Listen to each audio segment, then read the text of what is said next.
Şiddetli kuru öksürüğe bir solunum yolu enfeksiyonuysa solunum yolu enfeksiyonunu tedavi eden ilaçlar, belki akıntı kesici ilaçlar, vitaminler, antibiyotikler iyi gelebilir. Ama şiddetli kuru öksürük göğüsten geliyor ise ve balgamlıysa, iltihaplı bir balgam çıkarıyorsa, belki onun alt solunum yolu enfeksiyonu olduğu için onun tedavi edilmesi ve antibiyotik verilmesi gerekebilir.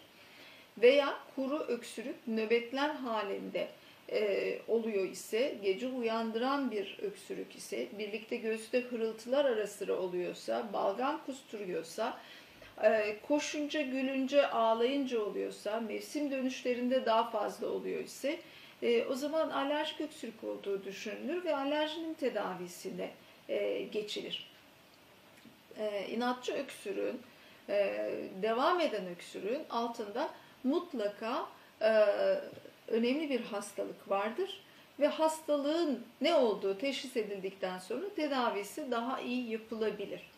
Onun için şiddetli ve geçmeyen bir öksürük var ise bu öksürüğün hafife alınmaması gerekir. Basit bir nezle, grip olsa birkaç gün içerisinde akıntıya bağlı olduğu öksürüğü de hissederseniz zaten burnundan, genzinden aşağı doğru bir akıntı gelir, çocuk yutuyor gibi olur.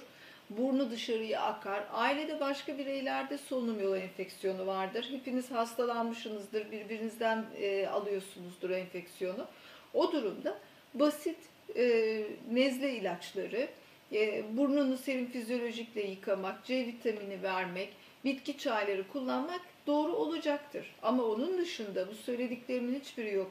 İnatçı bir öksürük çok uzun süredir devam ediyorsa mutlaka bir uzmanın, solunum yollarını iyi bilen bir uzmanın çocuğunuzu görmesi gerekir.